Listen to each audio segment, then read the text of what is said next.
اس programme میں ہمارے 2 درس ہوں گے۔ ایک درس ہے محترم حافظ شاہد محمد شفیق صاحب کا، جن کا موضوع ہے، اور یہ موضوع بڑا اہم ہے، گستاخان رسول صلی اللہ علیہ وسلم کا عبرتناک انجام۔ تو میں بلا تاخیر، چونکہ وقت بہت ہو چکا ہے، محترم حافظ شاہد محمد شفیق صاحب سے گزارش کروں گا کہ وہ تشریف لائیں اور اپنے خیالات کا اظہار کریں۔ ان کا موضوع ہے گستاخان رسول کی عبرتناک سزا۔ الحمدللہ رب العالمین والعاقبۃ للمتقین والصلاة والسلام علی رسول الانبیاء والمرسلین، اما بعد فاعوذ باللہ السمیع العلیم من الشیطان الرجیم من حمزہ ونفخہ ونفثہ، بسم اللہ الرحمن الرحیم، سبحانک لا علم لنا الا ما علمتنا انک انت العلیم الحکیم، رب اشرح لی صدری ویسر لی امری واحلل عقدۃ من لسانی یفقہوا قولی۔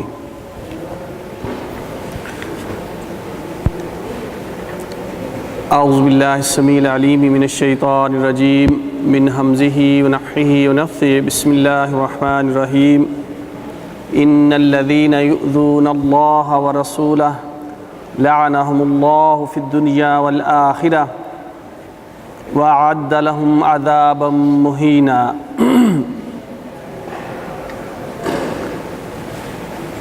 محترم خواتین و حضرات، مجھے جو موضوع دیا گیا کہ گستاخان رسول صلی اللہ علیہ وسلم کا عبرتناک انجام، یہ ایسا ثقیل موضوع ہے کہ جس کے لیے میں اپنے آپ کو کم علم اور انتہائی ادنا سا طالب علم اس موضوع کا بوجھ اٹھانے کے قابل نہیں سمجھتا تھا، مگر شیوخ نے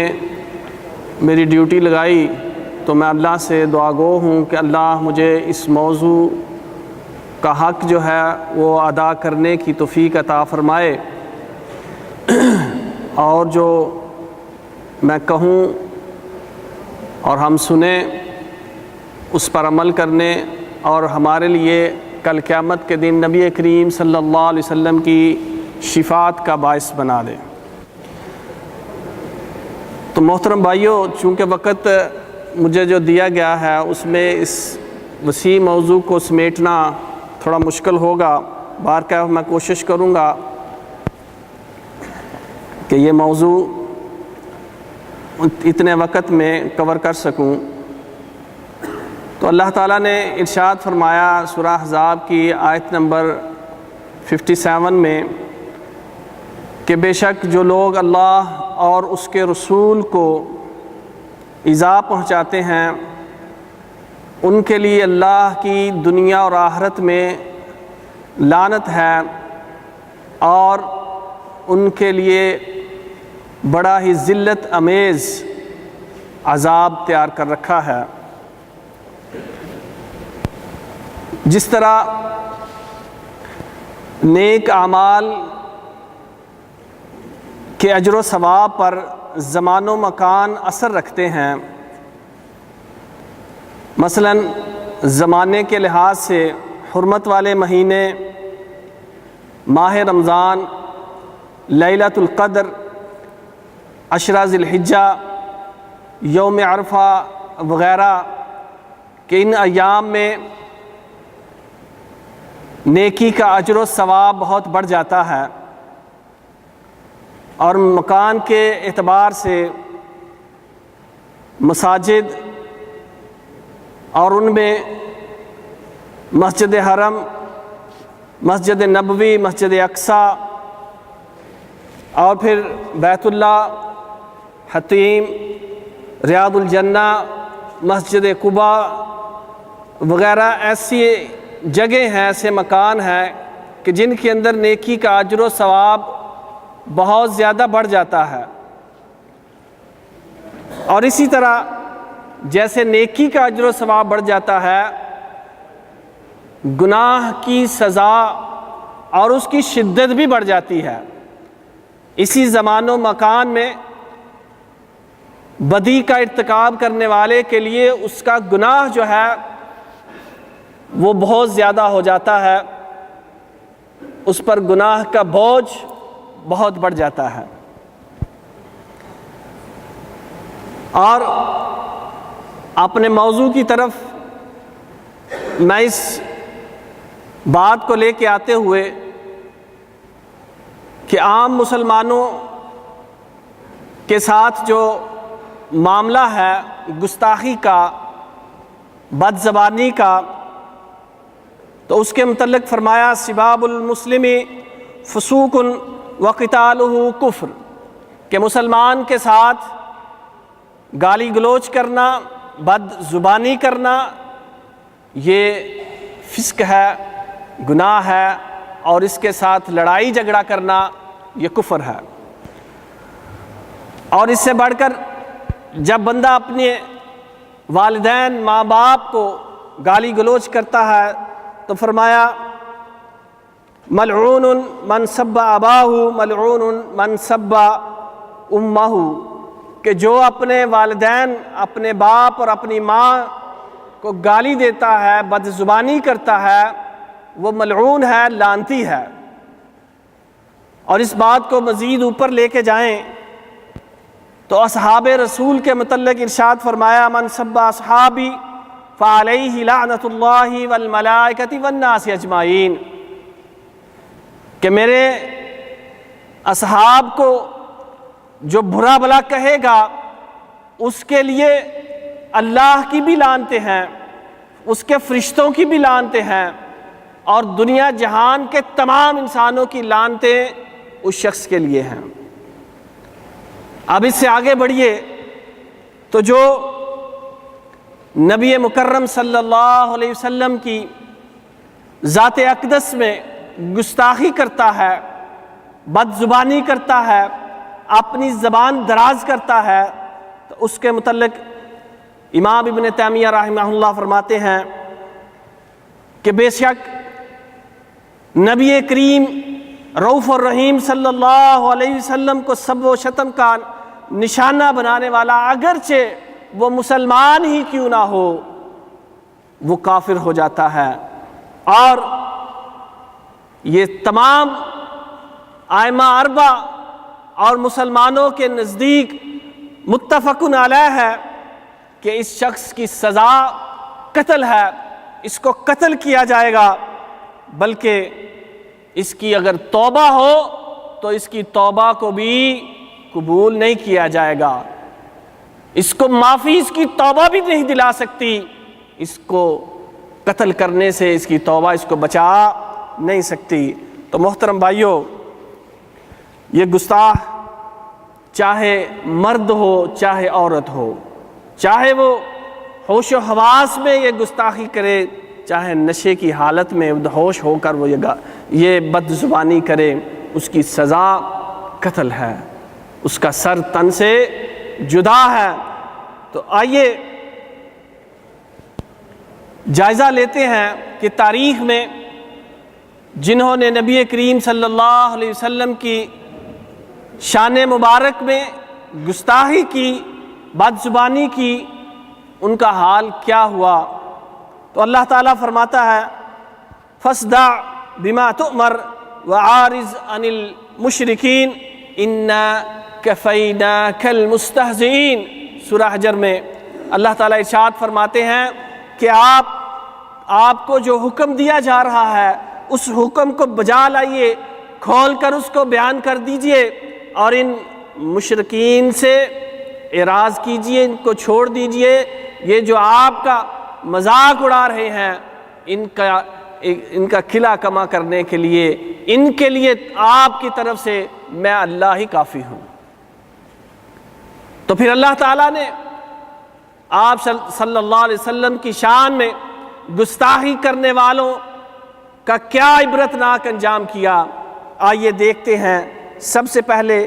مکہ مکرمہ میں جن لوگوں نے آپ صلی اللہ علیہ وسلم کی شان میں گستاخی کی، اور ان میں بھی آپ کے خاندان کے، آپ کے گھرانے کے لوگ، آپ کا چچا ابو لہب، کہ جب آپ صلی اللہ علیہ وسلم نے صفا کی پہاڑی پر اللہ کی توحید کا اعلان کیا اور اپنے نبی اور رسول ہونے کا اعلان کیا، تو یہی شخص تھا کہ جس نے کہا کہ اے محمد صلی اللہ علیہ وسلم تب بلک، کہ تو نے ہمیں اس لیے جمع کیا تھا تیرے ہاتھ چھوٹ جائے، نعوذ باللہ۔ تو اس شخص کا جو خاندان تھا اس میں اس کے ایک بیٹے نے نبی کریم صلی اللہ علیہ وسلم کی نہ صرف شان میں گستاخی کی، عتبہ بن ابو لہب نے، بلکہ تھوکنا بھی چاہا، آپ صلی اللہ علیہ وسلم کا کرتا بھی چاک کیا۔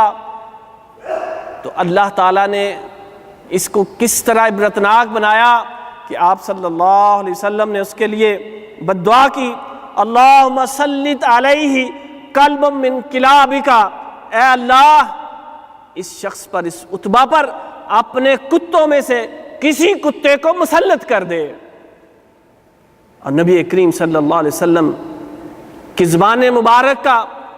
ان کی منہ سے نکلی ہوئی بد دعا کا یقین کسی کو ہو نہ ہو، مشرکین مکہ کو پورا یقین تھا کہ محمد صلی اللہ علیہ وسلم اپنی زبان سے اگر کسی کے لیے کوئی بد دعا دے دیں تو وہ ضرور پوری ہو جاتی ہے۔ تو یہ باپ بیٹے پریشان تھے کہ اب کیا ہوگا، معاملہ بڑا خطرناک ہے۔ یہ شخص تجارتی قافلے کے لیے نکلا، ڈرتا ہوا، ایک جگہ پڑاؤ کیا، اور اس نے اپنے ساتھیوں سے کہا میری حفاظت کا بندوبست کرنا، کہ محمد صلی اللہ علیہ وسلم نے بد دعا کر رکھی ہے۔ اور جب اس کی حفاظت، اس کو جانوروں کے اور انسانوں کے اور سامان کے حصار میں درمیان میں اس کو رات کو سلایا گیا، تو اللہ کا پھر شیر آیا، جنگل کا بادشاہ آیا، اس نے سب کو چھوڑ دیا، کسی جانور کو، کسی انسان کو اس نے ٹچ نہیں کیا، وہ سب کو چھوڑ کر سیدھا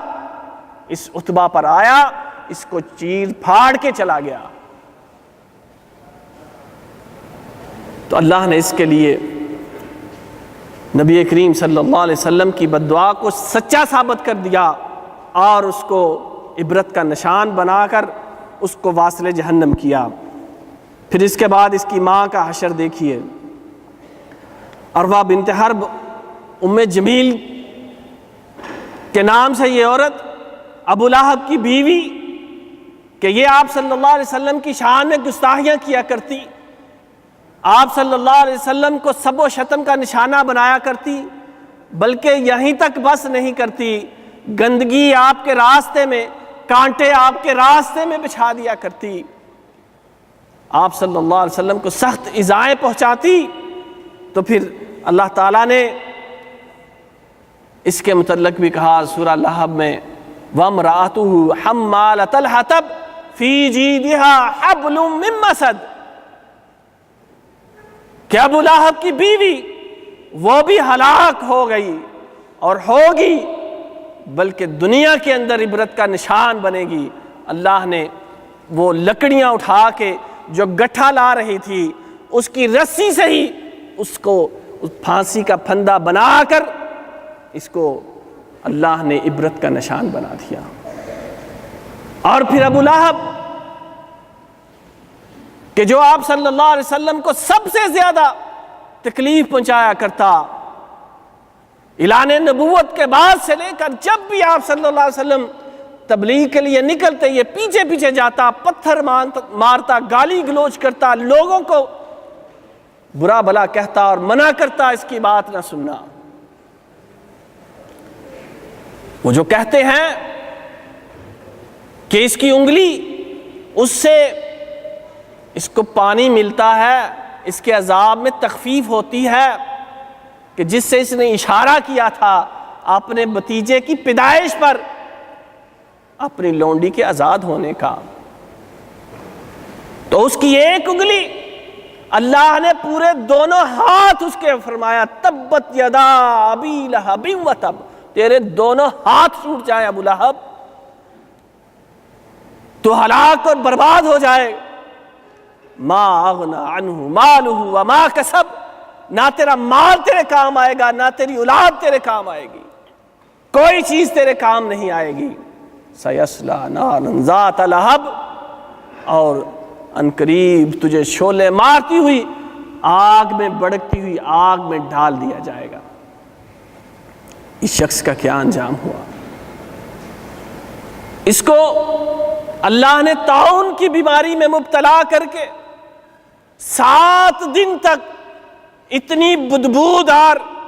اس کے جسم سے بدبو آتی کہ کوئی اس کے قریب نہ آتا.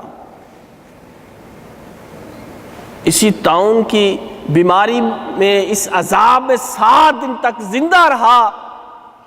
اور پھر مرا، تو 3 دن تک اس کی لاش کے پاس کوئی نہ آیا. اتنی بدبو تھی، کوئی اس کے قریب آنا پسند نہیں کرتا. جب بدبو حد سے بڑھ گئی پھر لوگوں نے گڑھا کھودا اور اس کے اندر دور ہی سے لکڑی کے ساتھ پھینکا اور کتے کی طرح اس کو اس کے اندر دفن کر دیا، مٹی اور پتھر اس پر پھینک دیے. یہ ابو لہب تھا. تو پھر جب آپ کے گھرانے سے باہر نکلے تو فرعون امت ابو جہل،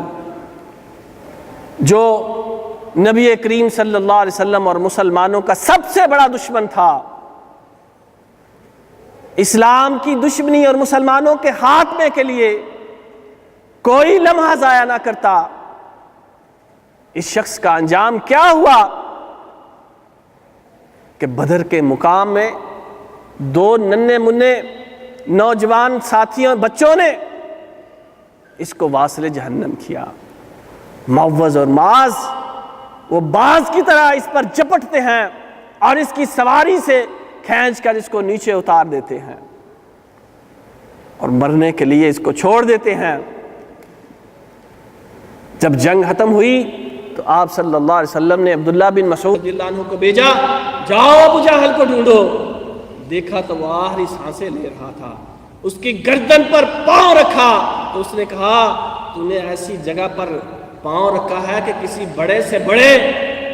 جوان اور بہادر کو، سردار کو بھی اتنی ہمت نہ ہوئی تھی کہ یہاں قدم رکھ سکتا. ہائے کاش مجھے مدینے کے کسانوں کے بیٹوں نے نہ مارا ہوتا. اور اب بھی ہے چرواہے،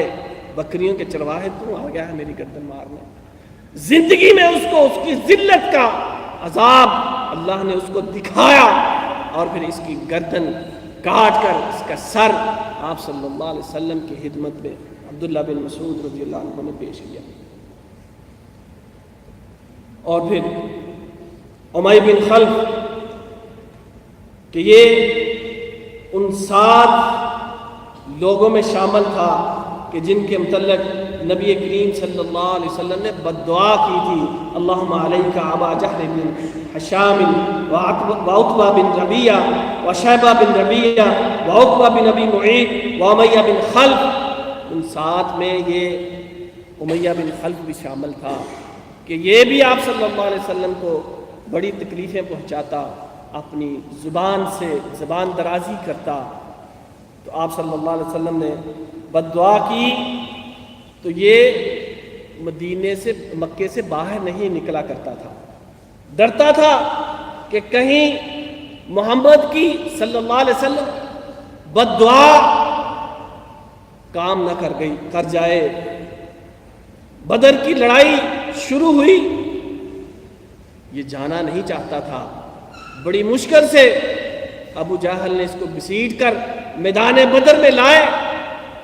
پھر اس کا وہاں انجام کہ جس بلال حبشی کو رضی اللہ عنہ کو یہ ظلم و ستم کا نشانہ بنایا کرتا تھا، اسی کے ہاتھوں اللہ نے اس کو قتل کروا دیا. اور پھر ابی بن خلف اسی کا بھائی کہ یہ بھی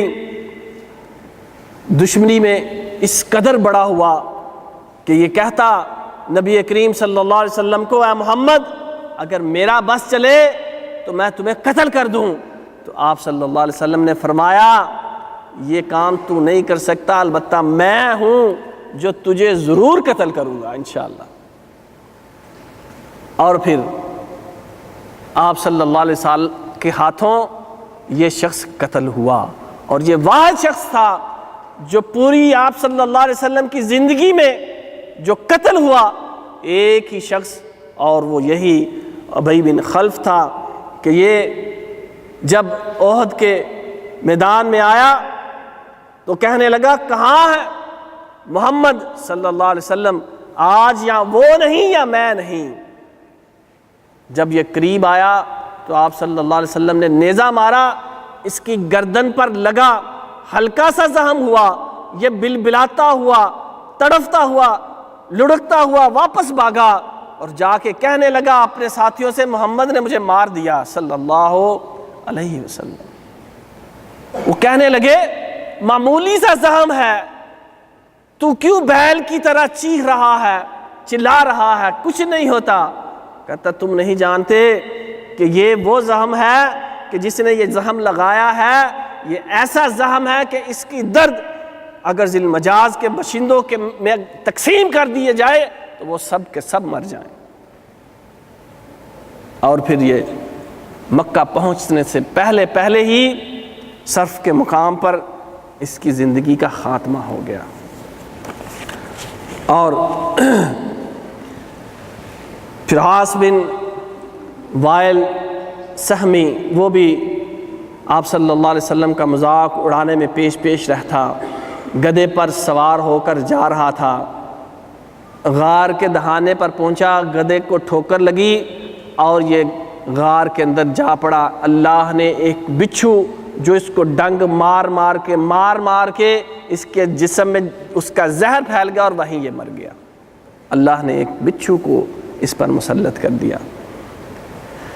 پھر نصر بن حارث، یہ بھی اس گروہ کا سرگنا جو رسول اللہ صلی اللہ علیہ وسلم کو ایذا پہنچاتے، مسلمانوں کے ہاتھوں اس کا بھی عبرتناک انجام ہوا. اسود بن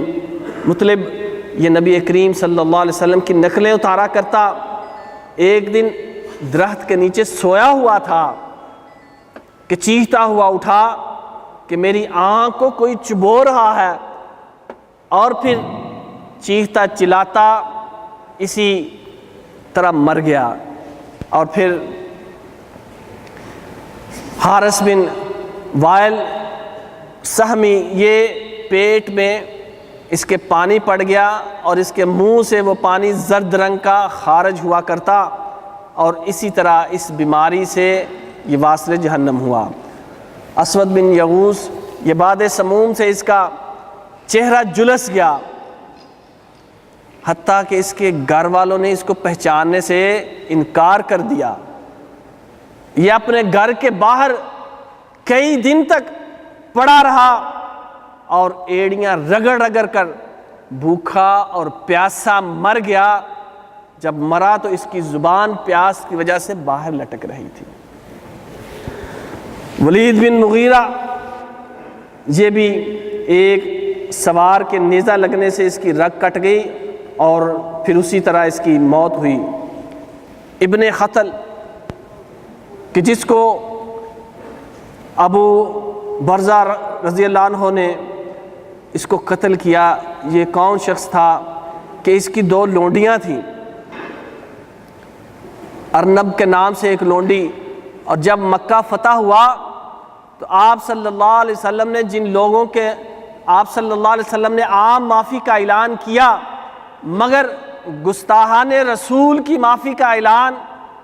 بلکہ فرمایا کہ اگر وہ کعبے کے غلاف میں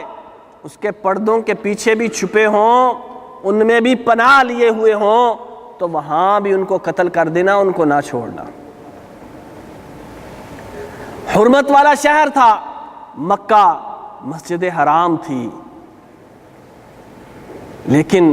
کہ جس کے اندر اس شہر کے اندر درخت تو کیا گھاس پھوس کو کاٹنا منع ہے، شکار کو خوف زدہ کرنا قیامت تک کے لیے منع ہے، مگر ان گستاخان کو خانہ کعبے کے غلاف میں بھی چھپے ہونے کے باوجود فرمایا ان کو چھوڑنا نہیں، ان کو قتل کر دینا۔ تو یہ شخص وہیں چھپا ہوا تھا، تو اس صحابی رسول نے اس کو قتل کیا، اس کی لونڈی کو بھی، کہ وہ بھی آپ صلی اللہ علیہ وسلم کی ہجو کیا کرتی، آپ کی شان میں گستاخی کرتی، اس کو بھی قتل کیا گیا۔ اور حارث بن نفیل، اس کو بھی حضرت علی رضی اللہ عنہ نے واصل جہنم کیا۔ اس طرح اور بھی بہت سے، وقت چونکہ کم ہے، اب میں آپ کو مدینے کے اندر جنہوں نے آپ صلی اللہ علیہ وسلم کی گستاخی کی ان کا عبرتناک انجام اس کی طرف لے کے چلتا ہوں کہ سب سے پہلے ام ولد کہ جو ایک نبینہ صحابی کی لونڈی تھی، آپ صلی اللہ علیہ وسلم کی شان میں اکثر گستاخی کرتی، بد زبانی کرتی، سب و شتم کرتی، یہ ان کو منع کرتے لیکن منع نہیں ہوتی۔ ایک رات یہ اسی طرح بد زبانی کر رہی تھی تو اس صحابی رسول نے اپنے پاس خنجر رکھ لیا، نبینہ صحابی نے اپنے پاس خنجر رکھ لیا۔ جب یہ سو گئی تو اس کے پیٹ کے اوپر رکھ کے وزن ڈالا اور اس کا پیٹ چاک کر دیا۔ اسی لونڈی سے ان کے دو موتیوں جیسے بچے بھی تھے۔ آپ صلی اللہ علیہ وسلم کو پتہ چلا تو یہ صحابی رسول لڑکھڑاتا ہوا آیا اور کہا، اللہ کے رسول، یہ آپ کی شان میں گستاخی کیا کرتی تھی، اس لیے میں نے اس کو قتل کیا ہے۔ تو آپ صلی اللہ علیہ وسلم نے فرمایا، لوگوں گواہ رہنا، اس کا خون رائگاں ہے، نہ اس کی کوئی دیت ہے نہ قصاص ہے، یہ خون رائگاں ہے۔ حضرت عمر رضی اللہ عنہ فرمانے لگے کہ دیکھو اس نبینہ نے کیا کارنامہ سر انجام دیا۔ آپ صلی اللہ علیہ وسلم کہنے لگے، نہ اس کو اندھا یا نبینہ مت کہو، بلکہ یہ بینا ہے، اس کے اندر ایمان زندہ ہے، غیرت اس کی زندہ ہے جو دیکھتی ہے۔ اور اس نے ایک گستاخ رسول کا قلعہ کما کیا۔ اور پھر ایک اور اسی طرح اسماء بنت مروان تھی کہ اس کو صحابی رسول عمیر بن عدی رضی اللہ عنہ نے قتل کیا۔ وہ گستاخ کہ جب اس کے قبیلے کے سرکردہ لوگوں نے کہا کہ تم نے اس کو کیوں قتل کیا، تو وہ کہنے لگے کہ یہ گستاخ رسول تھی، اور اگر تم بھی شان رسالت میں گستاخی کرو گے تو میں کسی کو نہیں چھوڑوں گا، تم سب کو قتل کر دوں گا۔ انہی کے متعلق نبی کریم صلی اللہ علیہ وسلم نے فرمایا تھا کہ جو کوئی کسی ایسے شخص کی زیارت کرنا چاہتا ہے جو اللہ اور اس کے رسول کی نصرت کرنے والا ہے تو وہ عمیر بن عدی رضی اللہ عنہ کو دیکھ لے۔ اور پھر قعب بن اشرف کہ جو ایک سردار تھا، شاعر تھا، یہ یہودی نبی کریم صلی اللہ علیہ وسلم کی شان میں شعر کہا کرتا، ان کی شان میں گستاخی کے شعر کہا کرتا۔ اور جب بدر کا میدان مسلمانوں نے مار لیا تو یہ مکے جا کر یہ مرثیہ پڑھ کے وہاں کے کفار کو اکساتا بدلہ لینے کے لیے، اور واپسی پہ یہ وہاں سے 2 لونڈیاں لے آیا، 2 خادمیں لے آیا، یہ شعر ان کو لکھ کے دیتا، وہ مدینے کے بازاروں میں نبی کریم صلی اللہ علیہ وسلم کی شان میں گستاخانہ یہ شعر پڑھتی۔ آپ صلی اللہ علیہ وسلم نے جب اس کی اظہار ثانی بڑھ گئی تو فرمایا، کون ہے جو اس کو قتل کرے کہ اس نے اللہ اور اس کے رسول کو بڑی ایذا دی؟ تو محمد بن مسلمہ رضی اللہ عنہ نے اجازت مانگی کہ آپ مجھے اجازت دیں، میں اس شخص کو قتل کروں گا۔ اور پھر وہ گئے، ایک انہوں نے پلان بنایا، اس سے قرض مانگا کہ مجھے کچھ قرض دو۔ اس نے کہا ٹھیک ہے، اپنی عورتوں کو میرے پاس گروی رکھ دو۔ کہا ہم عورتیں کبھی گروی نہیں رکھتے۔ بچے گروی رکھ دو۔ کہا وہ بھی نہیں ہو سکتا۔ ہاں میں تجھے اسلحہ وہ دے سکتا ہوں، اس کو گروی رکھ سکتا ہوں۔ کہا ٹھیک ہے، میں رات کو آؤں گا اپنے ساتھیوں کے ساتھ، اور تمام اسلحہ اور ہتھیار تیرے پاس گروی رکھ دوں گا، تو مجھے قرض دے دینا۔ رات ہوئی تو یہ آئے اپنے ساتھیوں کے ساتھ، کہ جن میں ابو نائلہ رضی اللہ عنہ جو اس کے رضائی بھائی تھے کعب بن اشرف کے، انہوں نے اس کو آواز دی تو اس کی نئی نویلی دلہن جو تھی وہ کہنے لگی کہ کعب مت جاؤ، مجھے اس آواز میں خون کی بدبو آ رہی ہے۔ اس نے کہا نہیں، یہ میرا بھائی آیا ہے، میں اسے ملنے جا رہا ہوں۔ یہ گیا، عطر میں خوشبو میں یہ اٹکا ہوا تھا۔ جب اس کی خوشبو انہوں نے سونگھی تو کہا بڑی پیاری خوشبو ہے، ذرا اپنا سر تو اپنے آگے کرو، ہم تمہارے سر سے اس خوشبو کو سونگھنا چاہتے ہیں۔ اس نے اپنا سر آگے کیا، انہوں نے اس کے بالوں کو پکڑ کے جھٹکا دیا، تلوار کا وار کیا، اور محمد بن مسلمہ نے اپنی کدال اس کے پیٹ کے اندر گاڑ دی اور اس کا سر کاٹ کے آپ صلی اللہ علیہ وسلم کی خدمت میں پیش کر دیا۔ اور پھر اسی طرح ابو رافع نامی ایک یہودی کہ جو سردار تھا اور مشہور عرب کا تاجر تھا، یہ مدینے میں رہنے والا، اس کی سرکشی بڑھی تو پھر یہ مدینے سے جلاوطن ہوا، خیبر کی طرف ذلیل ہو کر، وہاں سے بھی اس نے اپنی اظہار ثانیہ نہ ختم کی۔ تو پھر آپ صلی اللہ علیہ وسلم نے عبداللہ بن عتیق رضی اللہ عنہ کی سرکردگی میں ایک گروہ بھیجا کہ جنہوں نے اس کے قلعے کے اندر جا کر، اس کے گھر کے اندر، اس کے بیڈ روم کے اندر جا کر اس کو قتل کیا، اور یہ خوشخبری پھر آپ صلی اللہ علیہ وسلم کو سنائی۔ اسی طرح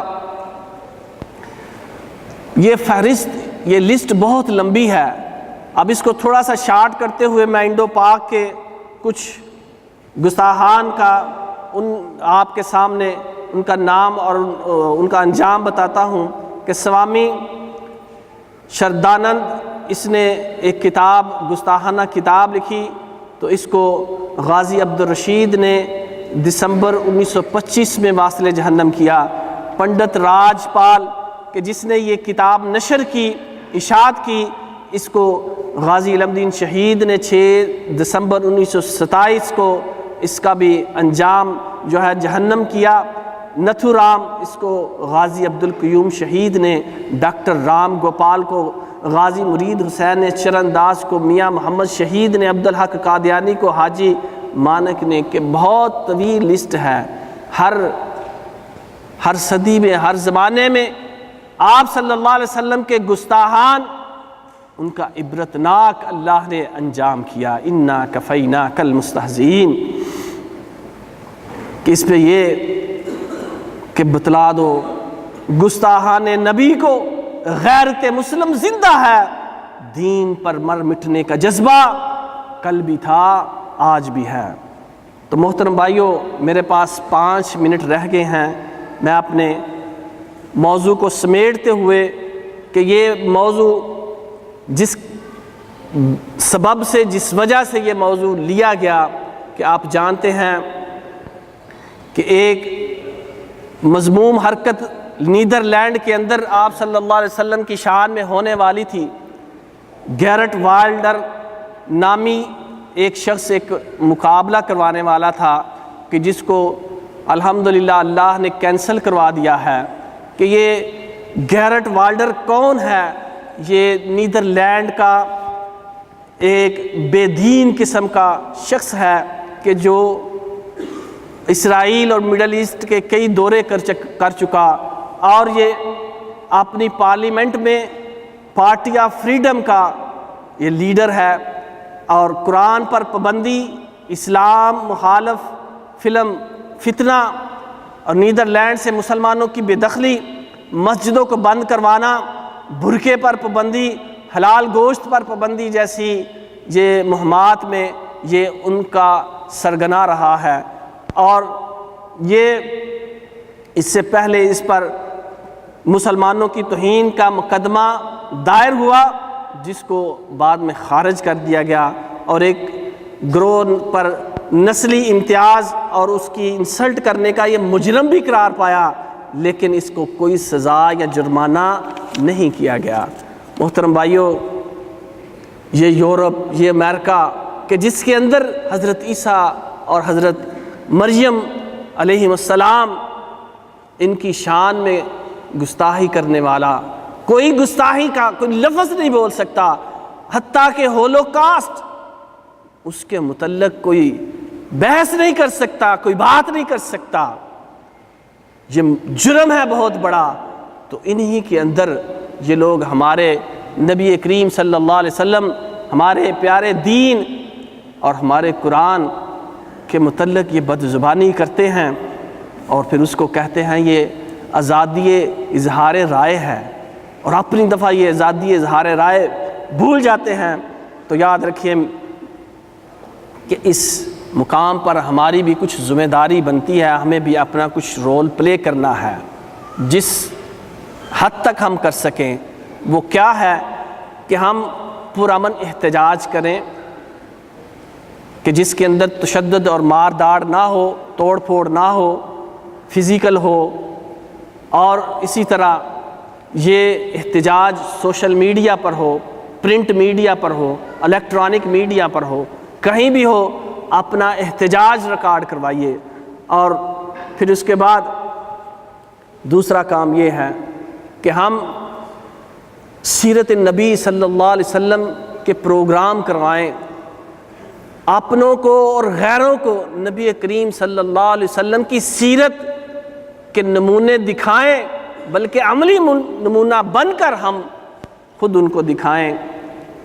سیرت کو اپنائیں، سیرت کو پھیلائیں۔ اور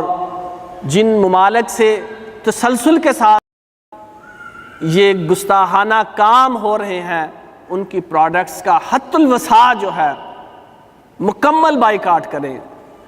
ان کی پروڈکٹس کو خریدنا چھوڑ دیں جہاں تک ممکن ہو سکتا ہے، اور حب رسول،